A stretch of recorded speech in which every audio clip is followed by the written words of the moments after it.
하나님의 말씀 보겠습니다. 하나님의 말씀은 빌립보서 2장 19절에서 30절까지의 말씀입니다. 신약성경 320쪽에 있습니다. 빌립보서 2장 19절에서 30절까지의 말씀을 교독을 합니다. 19절의 말씀을 제가 먼저 봉독해 올립니다. 내가 디모데를 속히 너희에게 보내기를 주 안에서 바람은 너희의 사정을 알므로 안위를 받으려 함이니 이는 뜻을 같이하여 너희 사정을 진실히 생각할 자가 이밖에 내게 없습니다. 그들이 다 자기 일을 구하고 그리스도 예수의 일을 구하지 아니하되 디모데 연락을 너희가 하나니 지식이 아버지의 일같이 나와 함께 복음을 위하여 수고하였느니라. 그러므로 내가 내 일이 어떻게 될지를 보아서 곧 이 사람을 보내기를 바라고 나도 속히 가게 될 것을 주 안에서 확신하노라. 그러나 에바브로디도를 너희에게 보내는 것이 필요한 줄로 생각하노니 그는 나의 형제요 함께 수고하고 함께 군사된 자요 너희 사자로 내가 쓸 것을 돕는 자라. 그가 너희 무리를 간절히 사모하고 자기가 병든 것을 너희가 들은 줄을 알고 심히 근심하시라. 그가 병들어 죽게 되었으나 하나님이 그를 긍휼히 여기셨고 그뿐 아니라 또 나를 긍휼히 여기사 내 근심 위에 근심을 면하게 하셨느니라. 이러므로 너희가 주 안에서 모든 기쁨으로 그를 영접하고 또 이와 같은 자들을 존귀히 여기라. 자, 30절을 같이 읽습니다. 그가 그리스도의 일을 위하여 죽기에 이르러도 자기 목숨을 돌보지 아니한 것은 나를 섬기는 너희의 일에 부족함을 채우려 함이라. 아멘. 오늘 빌립보서 2장 19절에서 30절에서 사도 바울은 충성된 증인으로 두 명을 이야기합니다. 그게 누구냐 하면 바로 오늘 본문에 나오는 디모데와 에바브로디도입니다. 사도 바울의 서신이 신약 성경 중에 12개 내지 13개 정도 됩니다. 히브리서를 누구 것을 보느냐에 따라서 이제 숫자가 달라지는데 이 사도 바울의 서신을 몇 가지로 분류를 합니다. 첫 번째는 교리 서신이다 라고 해가지고 로마서, 갈라디아서 이런 거는 믿음으로 구원을 얻는다라는 것에 대한 교리를 설명한 책이다, 설명한 편지다 해서 교리 서신이다 라고 얘기합니다. 두 번째가 옥중 서신이다 라고 하는 편지들이 있습니다. 이건 뭐냐 하면 사도 바울이 2년 동안 옥살이를 하다가 로마 황제한테 이제 항소를 해서 로마에 가서도 옥살이를 하죠. 그 옥살이 하는 도중에 쓴 편지가 바로 옥중 서신이다 라고 얘기합니다.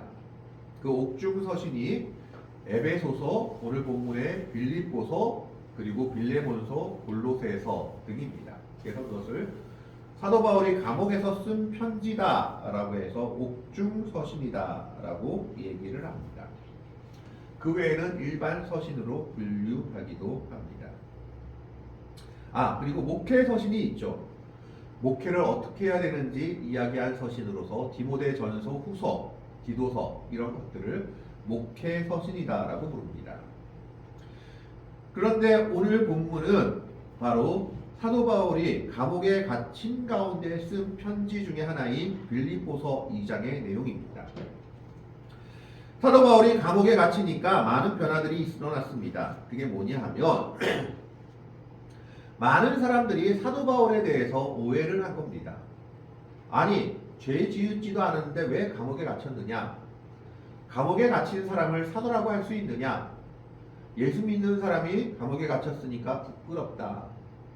저 사람이 뭔가 잘못한 것이 아니냐 하면서 사도 바울을 비난하거나 사도 바울과 함께 했다가 사도 바울 곁을 떠나는 사람들이 생기게 되었던 겁니다. 그리고 사도 바울을 진작부터 비난했던 사람들은 더 비난하게 됩니다. 봐라, 옥에 갇힌 걸 보니까 저 사람이 사도라고 말할 수도 없고 저게 정말 하나님 믿는 사람이냐라는 비난들이 있었던 겁니다. 그럼에도 불구하고 사도 바울은 그 감옥 가운데서도 빌립보서를 썼는데 이 빌립보서의 제목 그리고 별명이 기쁨의 서신입니다. 왜냐하면 빌립보서에서 항상 무슨 말이 가장 많이 나오냐면 기뻐하라는 말이 많이 나오기 때문에 이 빌립보서를 기쁨의 서신이다라고 얘기하고 있습니다. 그런데 사도 바울이 감옥에 있다 보니까 조금 힘든 일들이 생겼던 모양입니다. 오랜 감옥 생활 속에 지치기도 했고 또 주위에서 자기를 비난하거나 떠나는 사람들 때문에 마음에 상처를 받았던 것으로 보여집니다.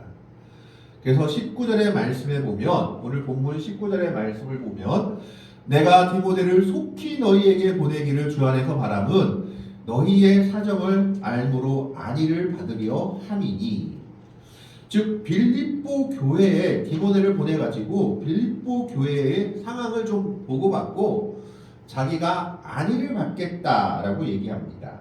안위를 받으려 함이라 말을 원어를 보면 마음이 기쁘게 되다, 좋은 상태가 되다, 용기를 얻다라는 뜻을 가지고 있다고 합니다. 그러니까 사도 바울이 감옥에서 지치고 사람들이 자기를 떠나고 비난하는 것 때문에 지쳐 있는데 여기서 자기가 좀 새 힘을 얻기를 원했는데 그 새 힘을 얻기를 원하는 방편이 뭐냐? 내 제자인 디모데를 빌립보 교회에 보내가지고 빌립보 교회의 소식을 한번 들어봐야겠다. 빌립보 교회가 잘하고 있다는 소식과 예수 그리스도의 믿음 안에서 잘 자라고 있다는 소식을 들으면 내가 이 어려움과 이 절망의 시기들을 이길 수 있을 것 같다라고 생각한 겁니다. 그래서 디모데를 속히 보내야겠구나. 디모데밖에는 보낼 사람이 없다라고 얘기하고 있죠. 그런데 왜 디모데를 보냈느냐? 20절에 보면 이는 뜻을 같이 하여 너희 사정을 진실히 생각할 자가 이밖에 내게 없음이라.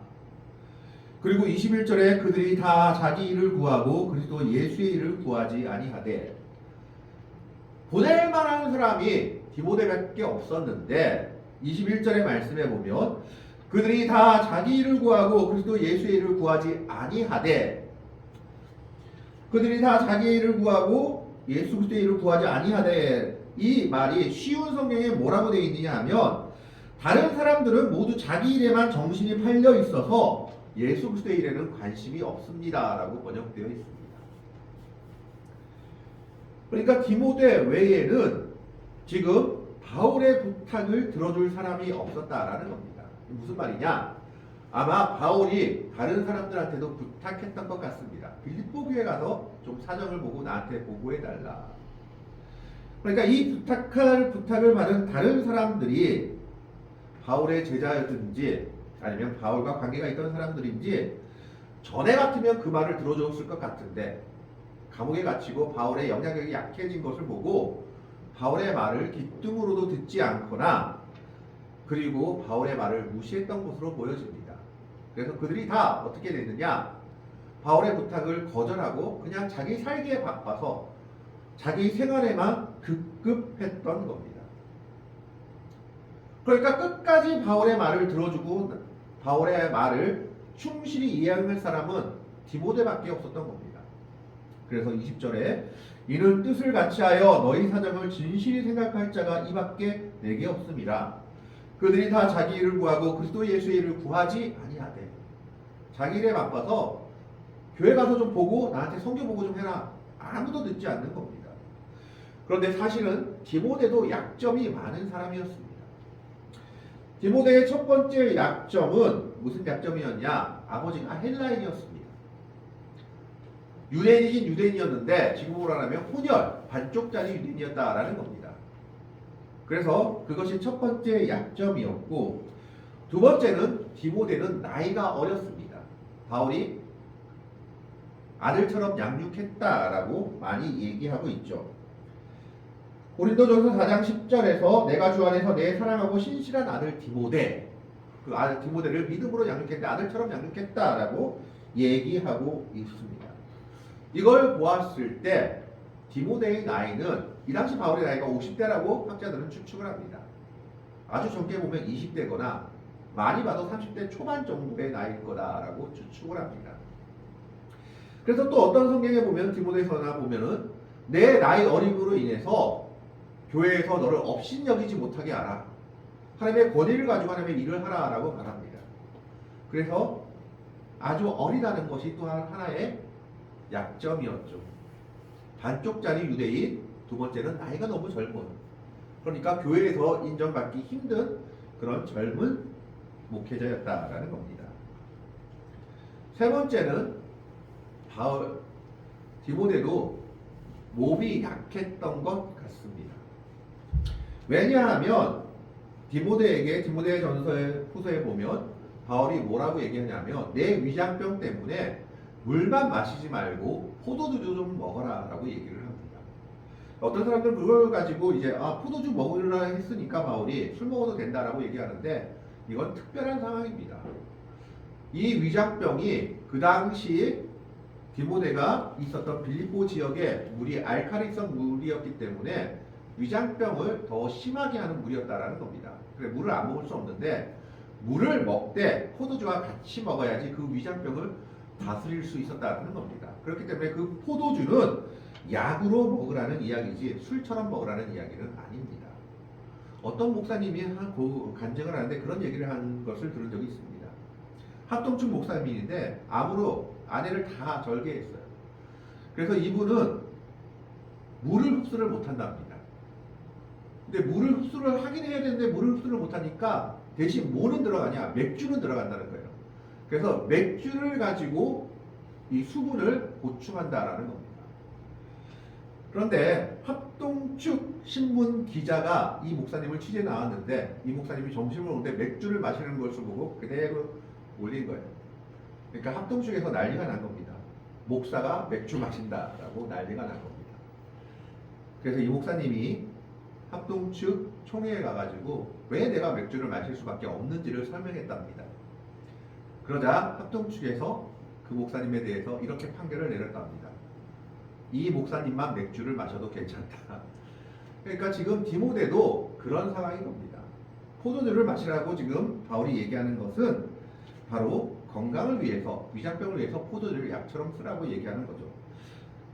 그렇기 때문에 디모데도 약점이 많은 사람이었습니다. 반쪽짜리 유대인, 젊은 너무나 나이가 어린 사람, 세 번째는 건강도 별로 좋지 못한 사람이었음에도 불구하고 그는 바울을 끝까지 보좌하였고 바울의 명령에 끝까지 순종하였고 하나님의 일에 끝까지 같이한 충성된 사람이었다라는 겁니다. 여러 연약한 점이 있음에도 불구하고 그는 바울의 연단을 받았기 때문에 바울이 믿고 맡길 만한 사람이 디모데 하나였던 것을 보여주고 있습니다. 22절에 보면 디모데의 연단을 너희가 안하니 자식이 아버지에게 한같이 나와 함께 복음을 위하여 수고하였느니라. 연단이란 말은 금을 재련할 때 쓰는 말입니다. 불로 들슬기고 순금을 얻기 위해서 쓸 때 연단을라는 단어를 쓴다고 합니다. 그만큼 어려운 힘든 시기들을 아들처럼 바울 곁에 붙어서 복음의 사역을, 선교의 사역을 같이 했던 사람이 디모데였던 겁니다. 그래서 디모데를 바울이 믿고 맡길 수 있었고 빌립보 교회에 파송하여 보낼 수 있었던 겁니다. 충성된 증인이었던 겁니다. 23절에 그러므로 내가 이 일이 어떻게 될지를 보아서 곧 이 사람을 보내기를 바라고 나도 속히 가게 될 것을 주 안에서 확신하노라. 바울은 풀려날 것을 확신하고 있었죠. 두 번째가 바로 에바브로디도입니다. 25절에 보면 그러나 에바브로디도를 너희에게 보내는 것이 필요한 줄로 생각하노니 그는 나의 형제요 함께 수고하고 함께 군사된 자요 너희 사자로 내가 쓸 것을 돕는 자라. 이 무슨 말이냐 하면 빌립보 교회가 바울의 선교 여행에 돈을 보태준 적이 있습니다. 그런데 그 당시는 은행이 있었던 것도 아니고 뭐 있었다고 뭐 지금처럼 막 송금하고 할 수 있는 시대가 아니어서 바울이 어느 지역을 선교하고 있다 그러면 그 지역으로 그 교회가 모금한 돈을 들고 그 사람을 만나러 가야 됩니다. 그러니까 에바브로디도는 지금 빌립보 교회가 바울을 도우라고 파송한 사람입니다. 선교헌금을 들고 바울을 만나러 온 사람인 겁니다. 그러니까 교회가 믿을 수 있고 돈에 대해서 정직하고 모든 일에 잘 감당할 수 있는 사람으로 지금 바울 곁에 붙여준 사람이었죠. 그렇기 때문에 에바브로디도에 대해서 지금 바울이 뭐라고 얘기하냐면 첫 번째로 나의 형제다. 그만큼 가깝게 자기를 도와준 사람이다. 두 번째로 함께 수고했다. 바울의 사역을 같이 했다라는 겁니다. 세 번째로 함께 군사된 자다라고 얘기합니다. 군사된 자라는 건 뭡니까? 믿음의 싸움을 같이 싸운 동력자라는 것을 얘기하고 있습니다. 뿐만 아니라 빌립보 교회가 파송한 선교사 사자로서 바울의 쓸 것을 돕는 자였습니다. 물질적으로 많은 도움을 주던 자였던 겁니다. 그런데 문제는 이 사람이 얼마나 열심히 일했는지 바울을 이렇게 돕다가 죽을 병에 걸린 겁니다. 죽을 병에 걸릴 때까지 일을 한 거예요. 자기 몸을 돌보지 아니하고. 그런데 그가 죽게 되었을 때 하나님께서 바울을 위로하십니다. 26절에 보면 그가 너희 무리를 간절히 사모하고 자기가 병든 것을 너희가 들은 줄 알고 심히 근심한지라. 야, 자기가 병들었으면 아프다 할 건데 에바브로디도는 뭐냐 하면 빌립보 교회에 내가 괜한 걱정을 끼쳤구나. 빌립보 교회 사람들이 나 때문에 걱정하구나 하는 오히려 근심을 남을 먼저 생각할 줄 아는 사람이었습니다. 그만큼 충성된 증인이었기 때문에 하나님께서 그에게 은혜를 베푸시죠. 27절에 보면 그가 병들어 죽게 되었으나 하나님이 그를 긍휼히 여기셨고 그뿐 아니라 또 나를 긍휼히 여기사 내 근심 위에 근심을 면하게 하셨느니라. 여기서 우리가 볼 수 있는 게 하나 있습니다. 바울과 같은 위대한 사람이었는데 에바브로디도 같은 사람이 죽을 병에 걸렸으면 기도해가지고 바로 낫게 하면 되지. 아마 부흥사 같으면 그렇게 얘기를 했을 겁니다. 그런데 하나님의 특별한 역사가 있을 때 그런 기적의 역사가 일어나지만 또 그렇지 않은 경우에는 하나님께서 자연적으로 낫게 하실 수도 있다는 것을 오늘 본문을 통해서 보여주고 있는 겁니다. 기적은 하나님의 손에 달려있는 것이 어떤 선교사라든지 부흥사라든지 목회자의 손에 달려있는 것이 아니다라는 것을 오늘 이 말씀을 통해서도 우리에게 보여주고 있죠. 하나님의 역사라는 것입니다. 하나님께서 에바브로디도를 긍휼히 여기셔서 죽을 병에서 구원해 주십니다. 근데 에바브로디도가 병이 낫자마자 그리고 바울도 내가 다시 얘를 빌립보로 보내야겠다. 왜? 빌립보 교회 성도들이 너무 걱정이 많은 거예요. 에바브로디도가 잘 있나 죽었나 살았나 지금 나았다는데 정말 나았나 이런 걱정을 하니까 가서 보여주고 그 사람들을 안심시키고 오라라고 얘기하는 겁니다. 28절에 그러므로 내가 더욱 그를 급히 보낸 것은 너희로 그를 다시 보고 기뻐하게 하며 내 근심도 덜려 함이니라. 빌립보 교회 사람들의 걱정을 덜어주고 그리고 자기도 그것 때문에 근심하는 걸 덜려고 지금 에바브로디도를 다시 너희에게 보내겠다라고 얘기하고 있는 거죠. 그만큼 충성된 사람이 바로 에바브로디도였습니다. 바울을 보고 한 것이 아니라 하나님의 나라를 보고 이렇게 선교 사역에 충성을 다한 사람들이었습니다. 디모데가 그렇고 에바브로디도가 그랬다라는 겁니다. 그래서 바울은 빌립보 교회에 이렇게 얘기를 하죠. 29절의 말씀에 보면 29절 한번 틀어주세요. 하나 29절을 한번 틀어주세요. 29절을 한번 같이 읽어보겠습니다. 29절요. 마지막 29절을 같이 읽어보겠습니다. 같이 읽습니다. 이러므로 너희가 주 안에서와 모든 기쁨으로 그를 영접하고 또 이와 같은 자들을 존귀히 여기라. 하나님의 교회가 가장 존귀히 여길 자들이 바로 이런 자들이다라는 겁니다. 하나님의 일을 위해서 자신의 최선을 다하고 끝까지 충성하는 사람은 교회는 귀하게 보고 기쁨으로 영접하며 존귀하게 대접해야 합니다. 또한 그 모습이 오늘 우리들의 모습이 되기를 바랍니다. 한 해 동안 우리가 이와 같이 존귀한 자로서 하나님의 일을 위해 충성된 증인들의 삶을 살 수 있었기를 바랍니다. 혹시 부족한 모습이 있다면 새해에는 정말 디모데와 에바브로디도 같이 부족한 모습에도 불구하고 하나님의 일을 위해서 끝까지 최선을 다하며 충성을 다함으로 말미암아 오늘 바울이 말한 것처럼 교회에서 존귀 여김을 받는 자, 하나님 나라에서 존귀 여김을 받는 믿음의 성도들이 되시기를 바랍니다. 30절에 그가 그리스도의 일을 위하여 죽게 이르러도 자기 목숨을 돌보지 아니한 것은 나를 섬기는 너희의 일에 부족함을 채우려 하는이라. 빌립보 교회가 직접 섬기지 못하니까 사도 바울이 세운 교회임에도 불구하고 빌립보 교회가 그 사명을 에바브로디도에게 맡긴 겁니다. 그 부족한 부분을 채운 것이 바로 에바브로디도였다라고 사도 바울이 인정하고 있는 겁니다. 그래서 이 사람을 기쁨으로 영접하고 교회들은 이런 사람들 디모데와 에바브로디도 같은 자들을 존귀히 여기라고 얘기하고 있는 겁니다. 헌금 많이 하는 분도 좋습니다. 기도 많이 하는 분도 좋습니다. 권세가 지위가 높은 분도 좋습니다. 그러니까 교회가 가장 존귀히 여겨야 될 자들은 바로 디모데와 에바브로디도 같은 분들이다라는 겁니다. 물질이 있는 곳에 마음이 있다고 헌금 많이 하는 것도 쉬운 일은 아닙니다. 그러나 오늘 본문을 통해서 사도 바울이 빌립보 교회에 얘기하고 있는 것이 있습니다. 디모데와 에바브로디도 같이 하나님의 나라를 위해서 끝까지 충성하는 자들을 교회가 존귀히 여기며 그를 기쁨으로 영접하라라고 명령하고 있습니다. 오늘 우리들은 이 말씀을 기억하면서 오늘 우리들의 모습이 디모데와 에바브로디도의 모습과 같이 끝까지 충성하는 하나님 나라의 증인들이 될 수 있기를 바랍니다. 교회에서 존귀한 자들, 하나님의 나라에서 존귀한 자들로 하나님의 영광을 위해 살아가는 복되고 아름다운 믿음의 성도들이 되시기를 주님의 이름으로 간절히 축원합니다. 기도하겠습니다. 하나님 감사합니다.